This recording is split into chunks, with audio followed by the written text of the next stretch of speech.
Great. Well, again, good evening and welcome everyone to Vestry Orientation. My name is Brendon Hunter. I'm a program director at the Episcopal Church Foundation. So glad that you've taken the time out of your busy schedules this evening for this important topic. We're going to dive right in, but right before that, want to cover just a little bit about the Episcopal Church Foundation for those of you who may not be familiar with us. ECF is a lay-led independent organization that was founded in 1949 by then presiding Bishop Henry Knox Sherrill.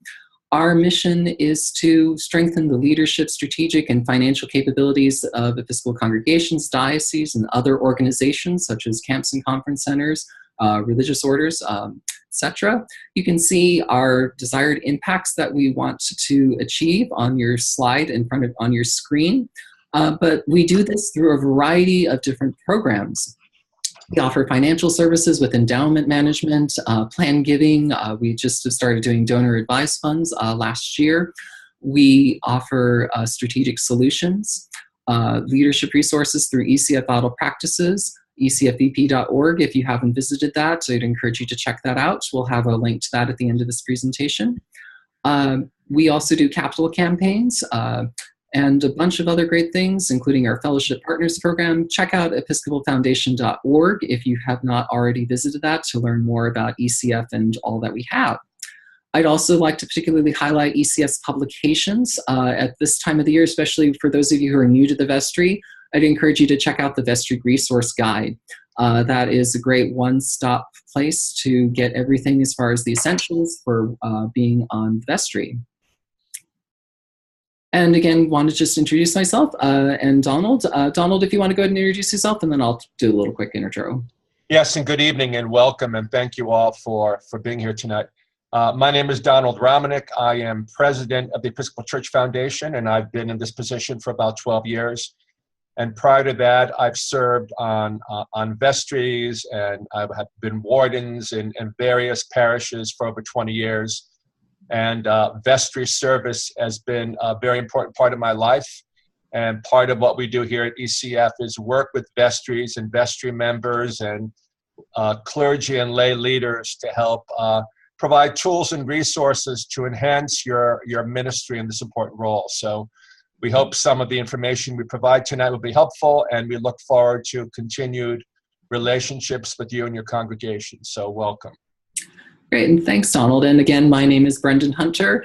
I am Program Director for Leadership Resources at ECF. I've been at ECF for about 6 years now, and come from a background in parish administration. I was the Director of Administration for a congregation, as well as their administrative assistant when I first started out. Have worked with vestry, obviously, in that context, but also serve on the board, the vestry, for my current congregation as well. So I'm in the trenches with you and definitely excited about this material and to share that with you. But before we jump into all the material, we always like to ground ourselves in prayer. Donald, would you like to lead us in that? Yes, thank you. Disturb us, Lord, when we are too well pleased with ourselves, when our dreams have come true because we have dreamed too little, when we arrived safely because we sailed too close to shore. Disturb us, Lord, when with the abundance of things we possess, we have lost our thirst for the waters of life. Having fallen in love with life, we have ceased to dream of eternity. And in our efforts to build a new earth, we have allowed our vision of the new heaven to dim. Disturb us, Lord, to dare more boldly, to venture on wider seas where storms will show your mastery. Where losing sight of land, we shall find the stars. We ask you to push back the horizons of our hopes and to push into the future in strength, courage, hope, and love. We ask you this in the name of Jesus our Lord. Amen. Amen. Thank you, Donald.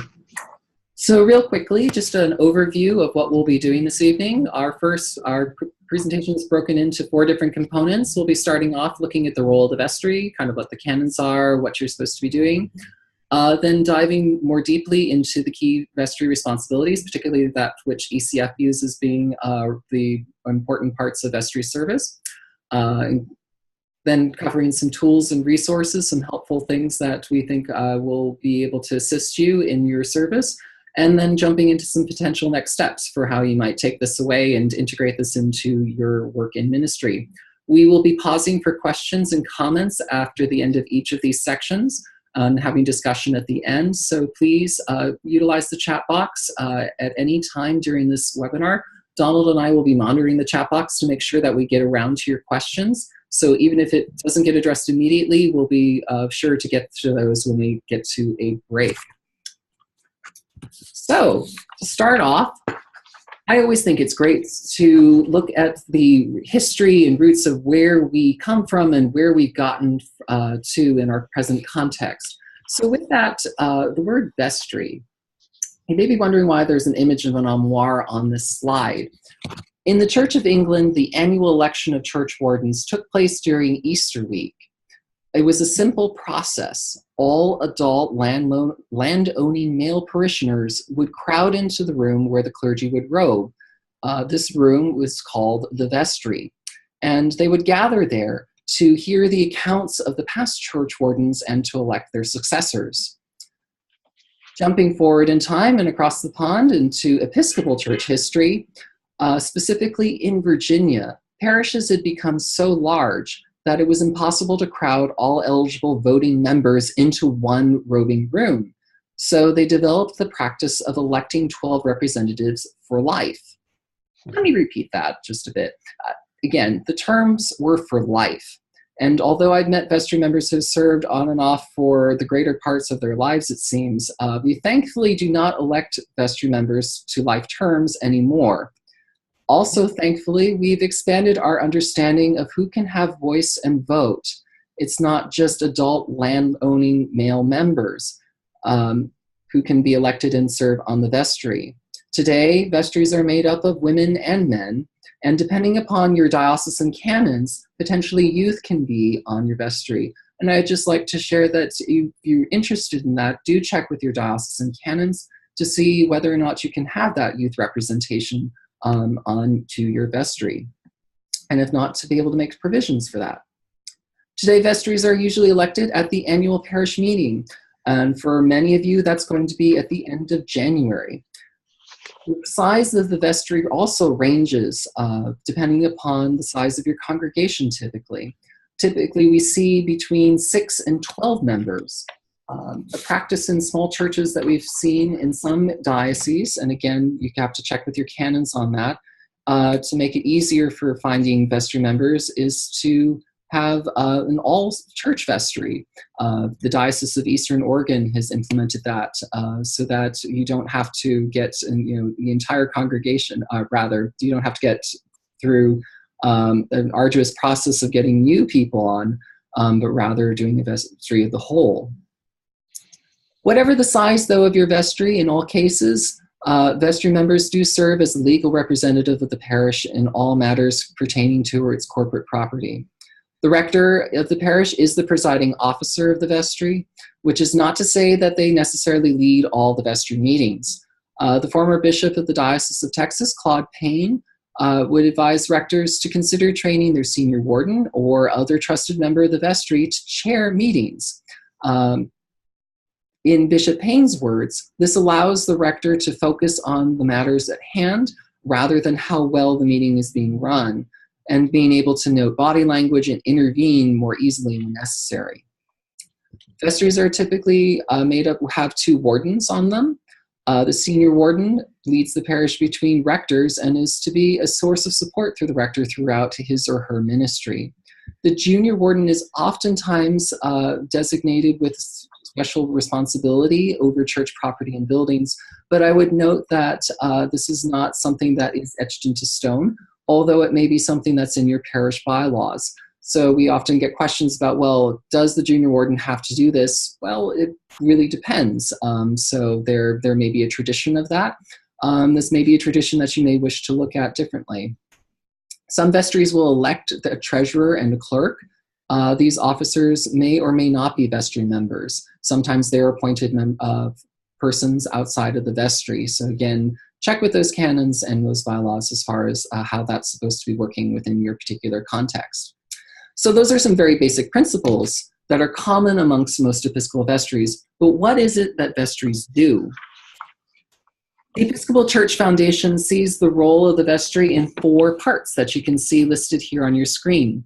While there is often an almost exclusive emphasis on the stewardship of the congregation's property and finances, ECF very much believes that the vestries have a role first in discerning how God is calling your community of faith to live out the gospel in your particular place and time. Second, working with your clergy members to articulate a shared mission, vision, and strategic plan for the congregation that responds to God's call. Third, that your vestry has the important responsibility in identifying new leaders in both the congregation and in the wider church, which we'll speak a little bit more about that in just a moment. And finally, vestries are the legal representative of the body of the congregation for all matters pertaining to corporate property, and thus do have special responsibility related to property, finance, and human resources of the congregation. We're going to be exploring all of these areas in more detail very shortly. But first, I'd like to just take a look at what the canons say. And this is one of the interesting and somewhat quirky aspect of the church-wide canons, is that they actually have very little to say about the purpose and organization of parish vestries. All of it is listed right now here on the screen. Here's the list, and you'll see, broadly speaking, that the first two bullet points relate to making sure a congregation is being good stewards of their property and finances, whereas the second two relate to identifying religious leadership. Vestries play a particularly important role during times of clergy transition and in nominating people for holy orders. In the prior slide, I outlined what ECF sees as the four main responsibilities for a vestry. And these canons offer more detail about the latter two and identifying new leadership and stewardship resources. What's missing from this description, however, is the important role that vestries have in discerning God's call to the congregation and developing a mission and vision and strategic plan in response to this call. More and more, we believe at ECF that vestries are called to partner with clergy in leading the congregation in this complex and, quite frankly, very challenging time. And these are pretty challenging times for vestries. Since 2010, ECF has been conducting a series of surveys asking Episcopal leaders to identify those areas that they most need help in currently and the most amount of help they'll need in when looking 6 months down the road. What you'll see is was a kind of a general overview based upon the amalgamation of all that information from 2015 and 2016. When asking leaders to think over the past 6 months of ministry, what areas they needed the most guidance in, it's not surprising that the topics such as vestry leadership, stewardship, administration, and change are right up at the top. We've also been seeing clergy transition move up in the list as more priests in the baby boomer generation begin to retire, or their congregation is no longer able to afford a full-time priest. When looking down the road, not surprisingly, the topic of stewardship was right up at the top of most people's concerns, whereas vision and planning was by and far away the most important when vestries considered how they were going to negotiate the next 6 months. Interestingly, both of these areas hinge on what ECF considers a strategic role of the vestry, namely that of identifying a hopeful vision of the future, which can rally the congregation to generate the gifts of time, talent, and treasure.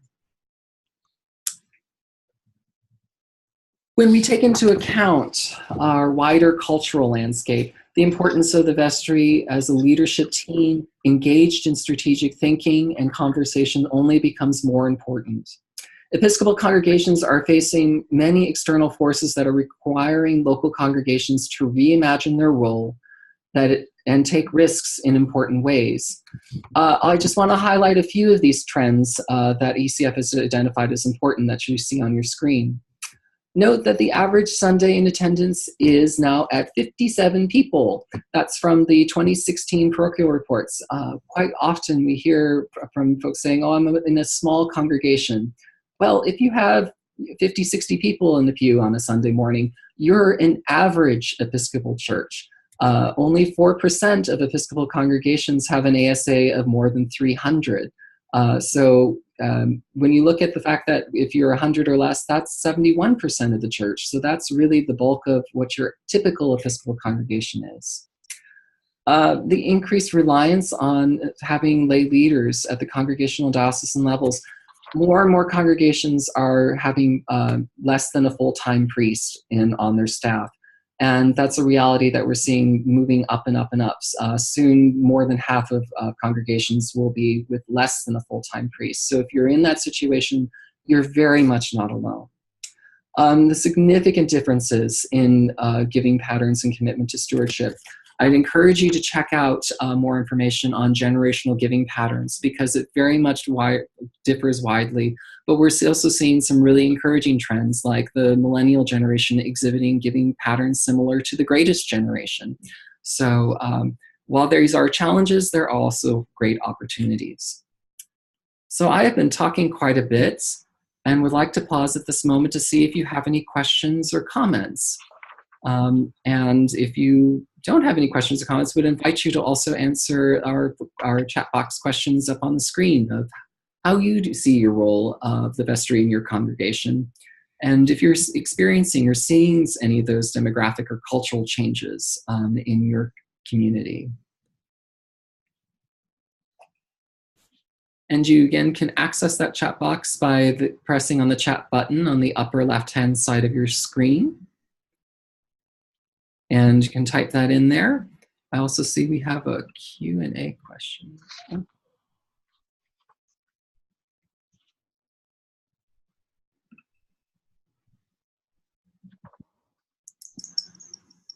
And we'll give a little time for people to type that in. But again, if you don't have any questions or comments, we'll go ahead and push on. But you can type those in if you're still thinking about that or still typing those in later on in the presentation. We got one from Jean. Where can I find info about generational giving patterns? We have some great resources on ECF Auto Practices. I will come up with a blog post and a webinar that I think will be particularly helpful for you, and I will post that into the chat box, but great question. Jeanette says, sharing that she sees the vestry as primarily oversight and support of the rector of the church's mission. Awesome. Great, yeah, so I will go dig those up, and I will also now hand it over to Donald to carry us on. Thank you, Brendon. And as you have questions or comments throughout the presentation, please post it because you're sharing it with your colleagues, and we will respond to it if we can. We have some comments about vestry, wishing there were more kind of diversity and demographic changes, kind of saving the church from being closed. There's a comment from THAC about having the senior warden chair the meeting. We'll make some references to these things, but let's go on to the next slide, please. In terms of key vestry responsibilities, I mean, traditionally, the traditional role of vestries, in the kind of 50s and 60s and even 70s was that the vestry was responsible for kind of the temporal affairs of the parish, mainly the budget in the buildings and grounds, and that the rector was responsible for everything else. And the only way you can kind of keep the rector in check was denying him, which in that case was usually a him, the budget or the finances he needed to carry out what he wanted to do. I think that's a very anachronistic and, quite frankly, a very unhealthy role for vestries. And as Brendon suggested, more and more we see vestries in partnership with the rector or priest in charge as being that group of elected leaders who, with the priest, are responsible for the spiritual, missional, strategic, and fiduciary aspects of the parish. Now, clearly, individuals have defined roles and responsibilities, and the rector, as the paid person, as the clergy, has certain canonical roles and responsibilities. But it's a partnership, folks. And unless both the lay leaders and the priests see this as a partnership, I think you're doomed for failure, if not a lot of frustration. I think more and more the role of the vestry is to discern God's mission and vision for the congregation. The question of why. We spend a lot of time, I think, in the church focusing on the what and how, but we need to kind of focus on the why. I mean, why do we exist? Why does this particular congregation on this particular corner in this particular town exist? And what difference would it make if you weren't there? And this clearly is, I think, an ongoing role of the vestry. And you should spend time at every meeting focusing on bigger strategic issues. And we'll talk about that in a minute. The other issue is, and we have a cartoon on the right which kind of illustrates this, is that since the vestry members in partnership with the rector or priest in charge are the spiritual leaders of the congregation, you really need to spend time on prayer, Bible study, and personal faith sharing. And I would suggest that in a vestry meeting, which probably should last no longer than 2 hours, you spend a good 20 minutes or so on prayer, Bible study, and personal faith sharing. We find Bible study to be a very helpful way of not only grounding the meeting spiritually, but kind of helping people focus on what's going on in their life and what they feel is important on the agenda. We often start a lot of our meetings at ECF with Bible study. And whenever we work with congregations on any kind of strategic visioning, we clearly encourage that very strongly. The other thing is, how do you restructure your vestry agenda?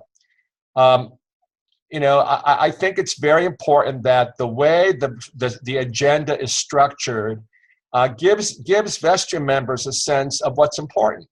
If the first item on the agenda is budget, I'm going to think that budget is the most important thing to talk about and should take up most of the time on the agenda. And sometimes budget is the key issue.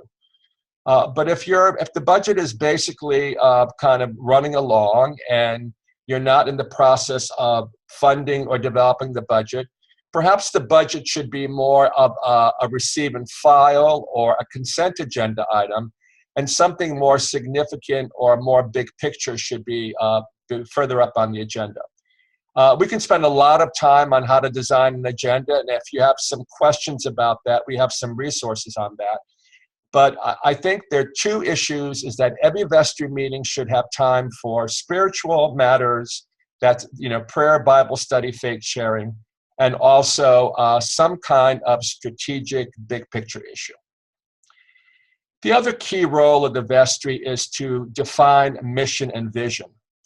Now, that's not done in a vacuum. Clearly, that has to be done in partnership and with significant feedback with the congregation. But the vestry is that elected body with the rector and the priest in charge who need to define that. And people often confuse, the mission and vision, and often they're used interchangeably. But we define mission as basically what God is calling you at this particular place and time. In other words, what are you doing as a congregation? And vision is more of an aspirational statement about what the church and the world would look like if your mission has been fulfilled. And, people often spend lots of time and energy on trying to craft the perfect mission statement and then putting it on, framing it and putting on bulletins. But often it could be something simple that we are the Episcopal body of Christ in any town, USA, who gather for worship, fellowship, Christian formation, and engaging in God's mission in the world. It could be a simple statement of who you are and what you do.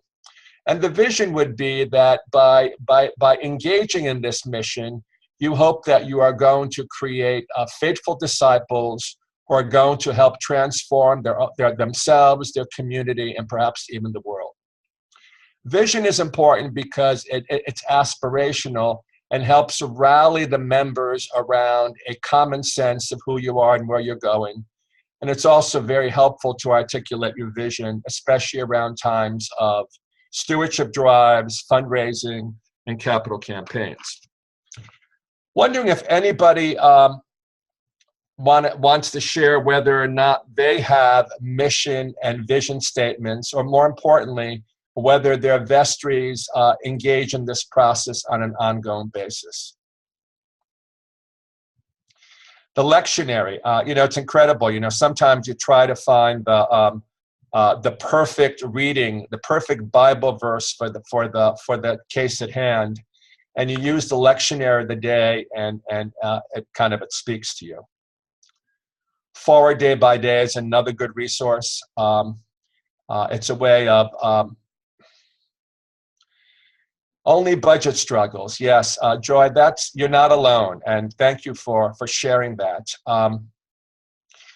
But I think part of the problem is that we're putting the cart before the horse, and I know budgets are important. You need to fund your ministry, but maybe you need to step back and say, why do we even need a budget? Why do we need people in the pews? Why do we exist? And I think that's going to kind of reframe the conversation. Because if you're focusing on, we don't have enough, the issue is enough to do what? If you start talking about what do we feel called to do, and then the conversation shifts to, well, what resources do we need to accomplish that? I think that might it'll reduce the anxiety level at best, and perhaps even help refocus the conversation.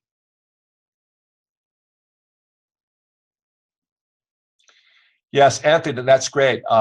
Restructuring your agenda around we worship, serve, learn, and love, so that everything you're talking about, whether it's budgets or buildings and grounds or programs, is focused on, again, back to this, who you are and what God is calling you to do. Yes, why do we exist? It's an important question, especially in this time when, as Brendon suggests, just the decline of church attendance, and who are we appealing to, and how are we trying to help people connect to their spirituality and find meaning in their lives in a very troubled time. So, okay. Let's go on to kind of the other responsibilities. Clearly, the canonical role. I mean, one of the key responsibilities of the vestry is to, if you're electing a rector, basically to elect a rector, and that could be after a very long and arduous search process. More and more in a lot of dioceses, bishops are giving vestries or congregations 3 or 4 names. And obviously, if you have a priest in charge situation, that is something that is the bishop's role. And there's obviously variations on that theme. Vestries are also responsible for basically moving people on the process of ordination, whether that's the diaconate or the presbyterate.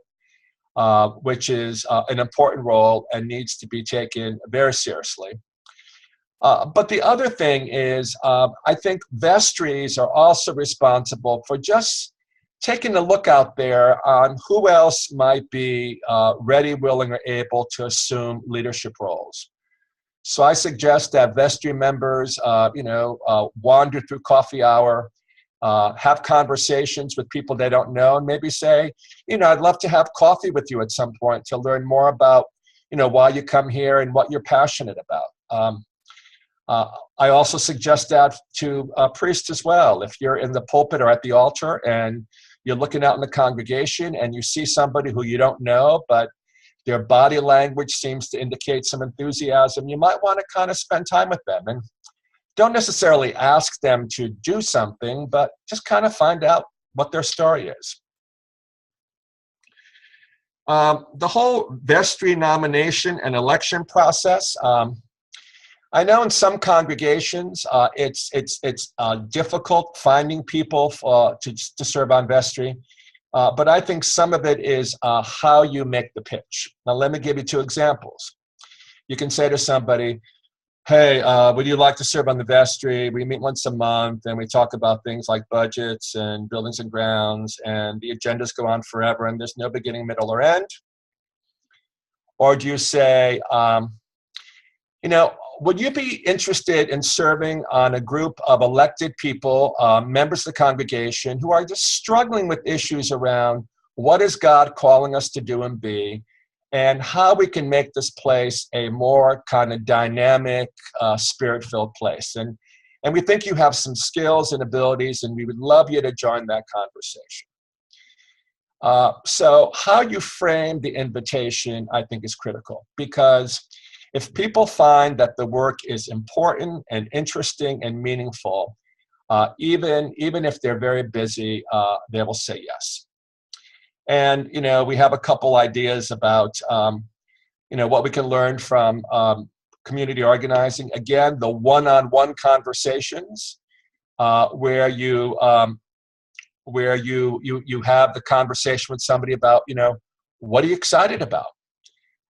And also, as I said, often ask a busy person if you want something done.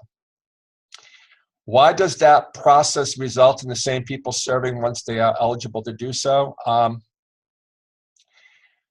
Well, maybe part of it is we're asking the same people. And I know some of it is you have a small congregation. But again, there's no magic number unless your diocese has magic numbers, and I don't know whether they do. But if you're a small congregation, perhaps a vestry of 6 is adequate. You don't necessarily need 8, 9, 10, 12.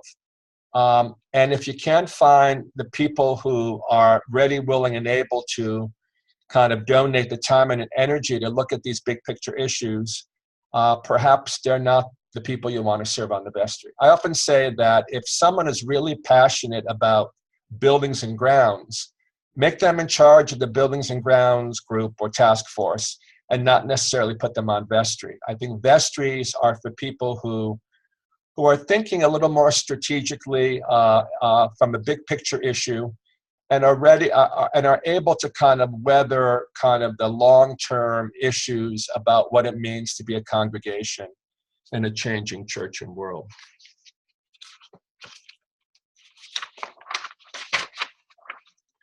Okay, and finally, these are very, very critical issues. We don't mean to belittle the fiduciary responsibilities of the vestry, or the budgetary issues, or the property issues.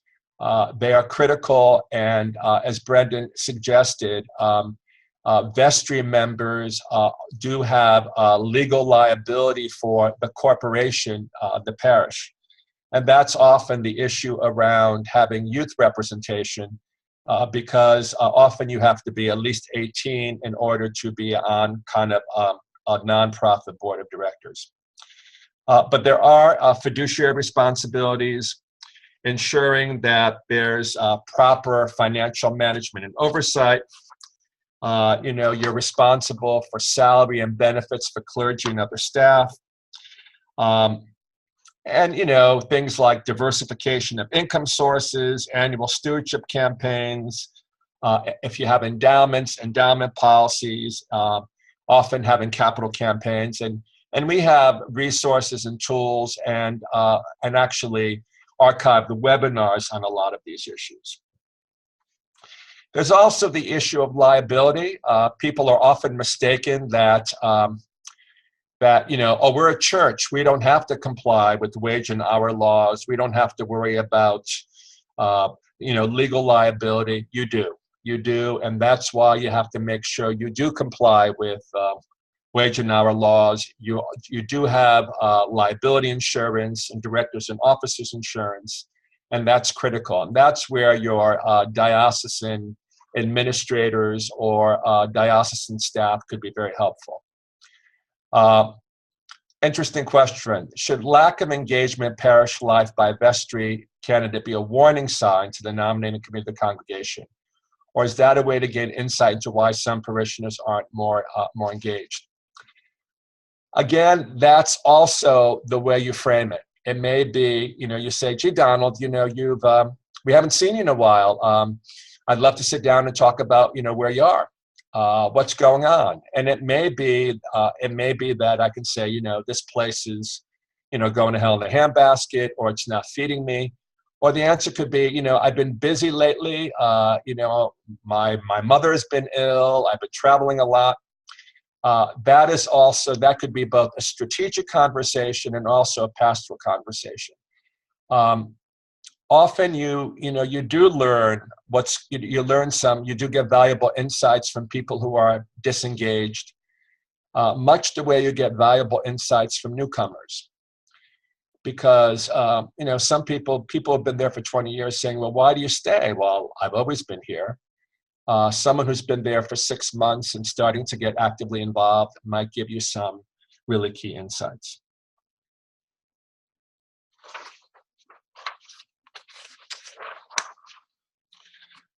Okay, let's just talk a little bit about meetings.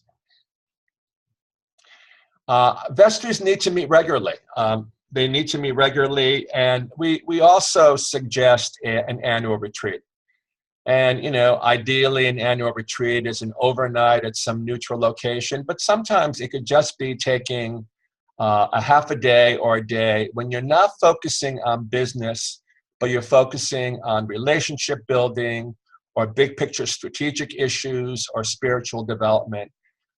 Because unlike a board of director of a small nonprofit, what you're doing as a Vestry member is holy work, and it has to be grounded in spirituality and relationships and people's individual faith journeys. Yes, the slides will be available after the webinar, by the way, Charmaine. We often will suggest that vestries adopt covenants, and they're examples of covenants on vital practices, just kind of norms and expectations about how you conduct your business. And it could be anything from, everyone gets a chance to speak, you don't interrupt each other, we start on time and we end on time, how long the meetings are. I think anything beyond 2 hours is counterproductive. Sometimes I think that's another reason why people get burnt out. Vestry meetings start late. They're supposed to start at 7. They start at 7:20 and they end at 11 o'clock. I mean, that's insane. If the way you structure, if you can't get business done in a reasonable period of time, there's either significant conflict or there's a problem how you're structuring your meetings. We talked about the rector not necessarily presiding at the meetings. And there's even, the old parliamentary Robert's rule that when the Speaker of the House, for example, wants to debate an issue, he or she gives the gavel to somebody else, because technically the presiding officer isn't supposed to debate or speak. So if the rector, for example, has a particular role or a particular report, it might make sense to hand over the chair to somebody else. We talked about spiritual practices. We talked about discernment of mission and vision as an important part of the congregation. And spending time discussing big picture strategic issues. And if there's just routine reports, whether it's a budget report or a report of the Buildings and Grounds Committee or a report of some program committee, you have to assume that people know how to read, and that if the materials are sent out in advance, you put things on the consent agenda or receive and file, and giving people, often in advance, the opportunity to move something from a consent agenda to an active discussion item. But once again, if I see budget or what color we're going to paint the youth room at the top of the agenda, I'm going to assume that that is an important part of what we need to talk about.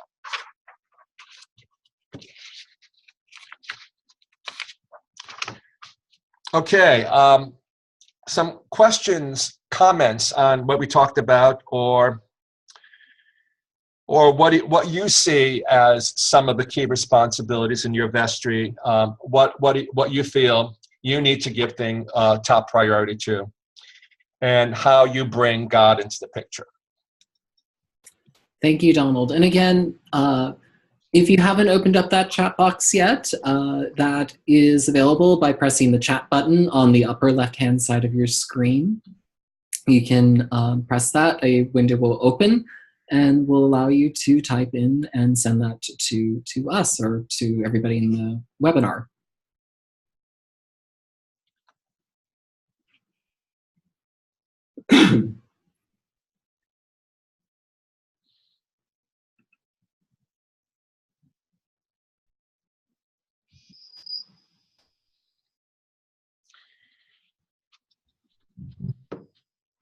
So we're either making a lot of good sense or we're totally baffling you.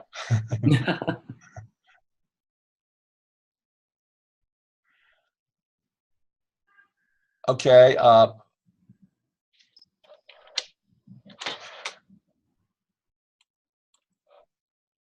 Okay, there are a couple comments here. New to the vestry, but I have experience on boards of nonprofits.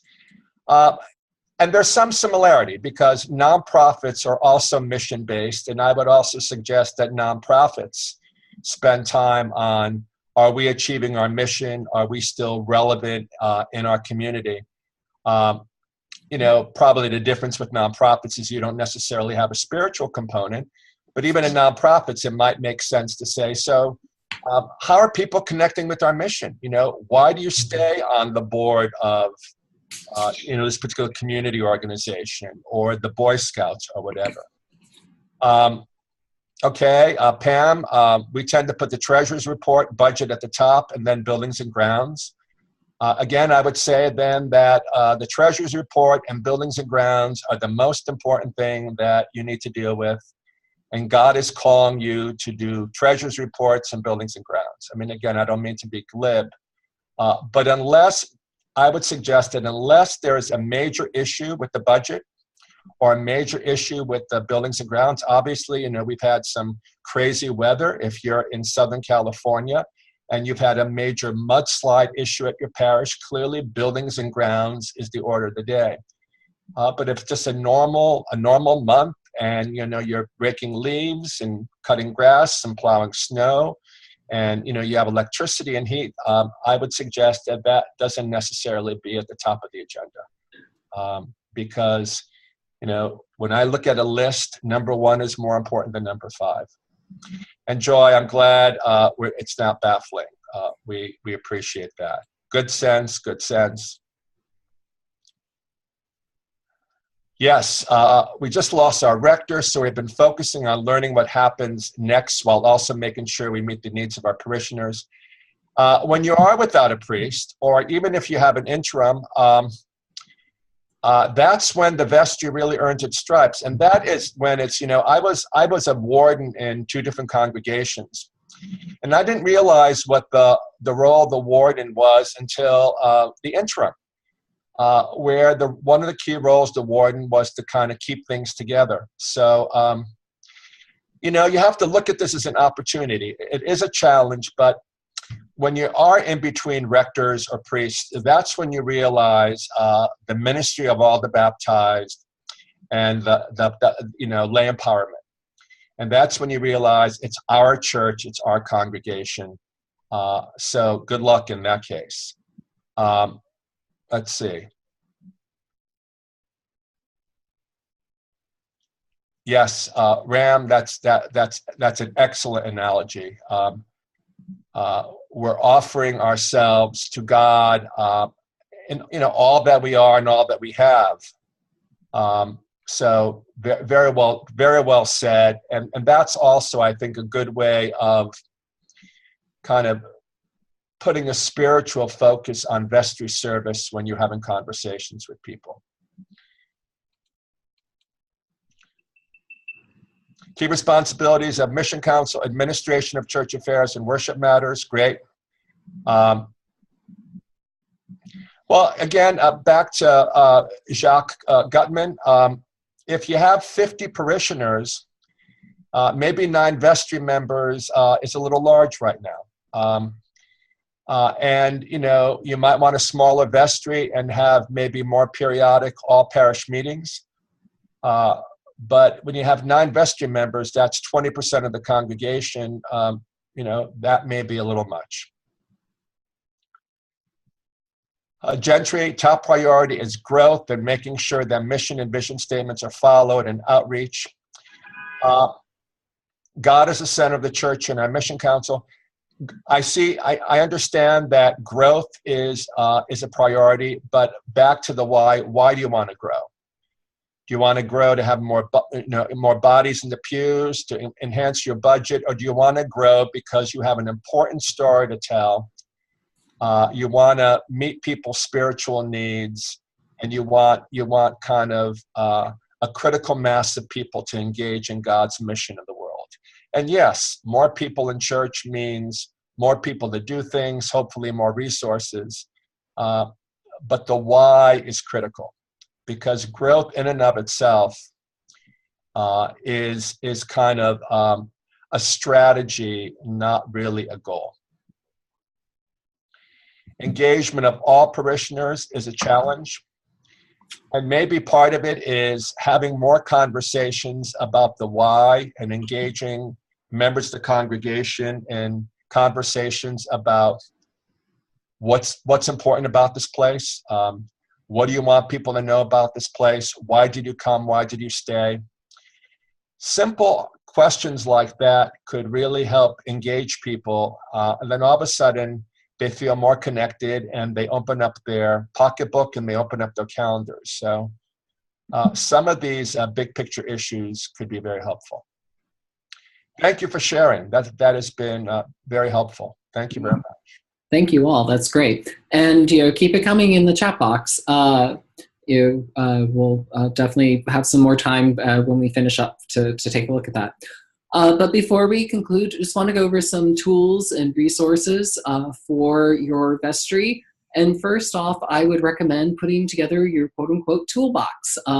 Some vestries literally have a binder, which is their vestry handbook, and each member gets a copy of this handbook when they come on, and they use this for reference material, covering that in orientation, for example, and then bringing that to each meeting. So consider having in there the canons that related to the Episcopal Church and to your diocese, your relevant state and corporation laws, bylaws of your parish, and if you don't have bylaws, look about how you might set off to get bylaws for your congregation. Mission statements, both for your congregation but also for your diocese, and you're part of the wider church. What does that mission statement matter to you in your particular congregation in that particular diocese? Always encourage you to look at your history, both of your congregation but also of your community. There are so many ways of looking back to understand how you've arrived to where you currently are. It's amazing how quickly that history can disappear, and how we can lose sight in terms of, well, where do we have these different traditions? And answering that why can really be well informed by looking at your history. Of course, the Book of Common Prayer is a great resource, especially if you need a quick prayer. There's great prayers right at the very end there, as well as opportunities for various liturgies that you may want to consider using. And last but certainly not least, have that Bible with you as well. I cannot emphasize enough that as church leaders, we need to be reading the scripture as much and as often as possible. So definitely keep that near and dear to you during your vestry service. The Vestry Resource Guide, as I mentioned, is a great tool for you to be able to have. We recently revised this and updated this. It includes chapters on vision and strategic thinking, if that's something that's new for your vestry to consider, as well as stalwart areas such as stewardship, as well as clergy transition as well. We do have this in both print and ebook form, as well as in Spanish in print and ebook form as well. And the Spanish version, I will just put a quick note in as well, is not just a direct translation, but we developed this particularly for the context of Latino congregations. So there's some other great resources that you can read here on your screen. We produce these resources, but we don't distribute them. So I'd encourage you to check out Forward Movement, who publishes the Vestry Resource Guide for us. Thank you, Shireen, for that nice shout out there. And as well as your favorite Episcopal bookseller or Amazon or whatever would be your convenient place for buying books. ECF Vital Practices, you can subscribe for free. Go to ecfep.org and click on subscribe. We've actually updated the website, as I realized looking at this slide, so it's going to look a little bit different. And you can include your favorite topics so that you can see that float up in the suggested resources when you're skimming through the website. You could also get a monthly digest of some suggested resources that's relevant to congregational life. So yes, the latest version, Wendy, is the 2015 version of the Vestry Resource Guide. That is correct. So if you see that cover with that compass on there, that is the latest version. So definitely check out ECFVP. You can also submit your tools. We have all sorts of resources by congregational leaders for congregational leaders, as well as our webinar archive. So you can check out this archive, this webinar will be posted into the webinar archive. And you can check out other past webinars. The resources as well as the slides for all of those are all posted on ECF Vital Practices, so definitely check that out. The Manual of Business Affairs, Methods in Church Affairs, in addition to being a bit of a mouthful, I will admit it can be a little bit dry, but it is a very helpful tool and resource. I will say this particularly having come out of parish administration and working with the treasurer and assistant treasurer. This is going to answer a lot of those questions as far as good business practices within your church. When should you have a cosigner to checks? To everything like document retention. If you even just need to figure out how to weed through the files in your church office and they're going back 50 years, maybe it's time to try and clean some of that stuff out. The document retention guide at the back of this is an excellent place to look for that so that you have a good place to start. And Wendy also gives a nice shout out for that. What is the latest edition of the Manual of Business Methods? I believe that is, I don't recall that, but with that hasn't been updated in a long time. Yeah, I was like, it hasn't been, but it's still kind of sitting there. And where do you get? You can get that at the link that you see there on the screen. You can download the slides and download that from the Episcopal Church website. So it's at episcopalchurch.org/page/manual for business methods with all those hyphens in there. So you can copy that link and enter that in. But the latest version will be on that web page. Also available from the Episcopal Church, and this is free and available to every single Episcopal congregation, so do check that out and utilize this, is a parish report that compiles all of your parochial report data. So we submit those parochial reports, they go off to the diocese, they go off to the Episcopal Church, and they actually take that information and they produce a handy chart. The most recent data is always published in the fall. So the fall of last year, of 2017, has the updates through 2016. And this will show you a graph chart of your baptized membership, your average Sunday attendance, as well as your pledge and plate offer monies that have been put into your parochial report. It's not going to say everything about your congregation, but it's a kind of a helpful barometer to take a look at and get a sense of where your congregation may or may not be headed. Also available is a free community profile that is going to share 12 demographic insights. It covers a 3-mile radius. This is going to be more helpful for some congregations than others, obviously, but it's all there and free and available too. So just take that, and there may be some really great information that you can glean from it. And this you can get on, again, that link that is on the webpage. And you can go to the Office of Research website, and that will be available for you. So with that, we'd like to, where do you take it from here?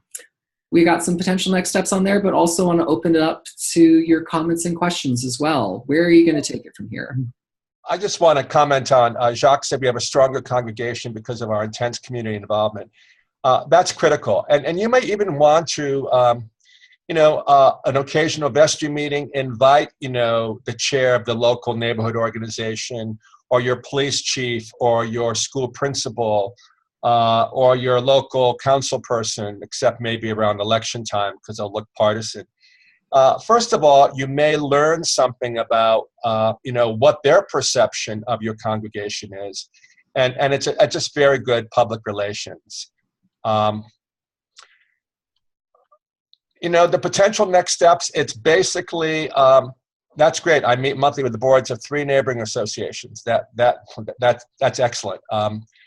I think that more and more, if you're going to connect with the community, you have to find out what the community needs rather than assuming what they need. The potential next steps, they're basically kind of an overview of things we've already talked about.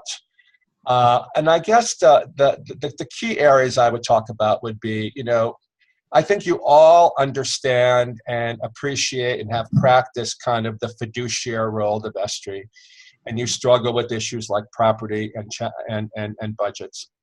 I think the areas that vestries kind of need the most work in is some of the spiritual practices, focusing on kind of discernment of mission and vision and strategic issues, and refocusing the agenda so that you have time for those big picture issues, and you don't spend a lot of time on things that really don't need a lot of discussion.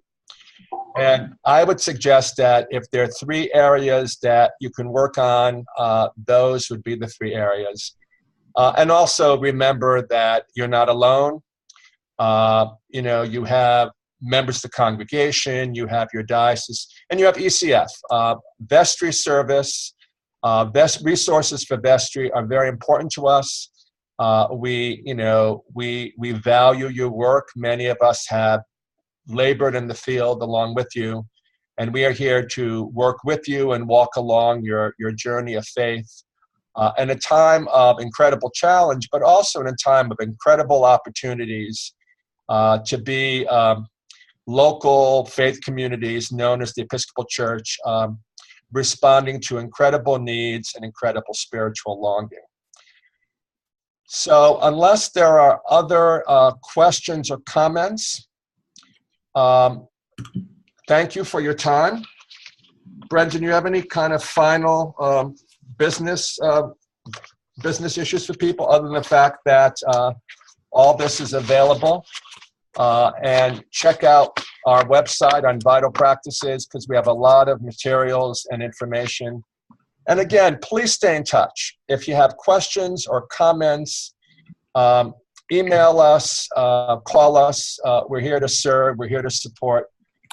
We're here to learn as much from you as you learn from us. So, yes, one final thing before we do wrap up, or 2 final things rather before we wrap up. I will get the links for our person that was asking about generational giving. I'll get that links for you, as well as for our question about Spanish resources. But before you go, in about a minute, you will be getting an email in your inbox asking you to take a survey. Please take a moment to click on that link that you attended tonight's webinar and to provide us the feedback. It just takes a couple of minutes of your time, but your feedback is invaluable. This is what we use to create this presentation as well as all of our other webinars. So do take that. We read through every single survey and every single comment that you provide. So thank you so much for taking the time to do that as well as being a part of this webinar this evening. So God bless and Godspeed in your vestry service. We're delighted that you're in that role in your church. Thanks again. God bless, and please stay in touch.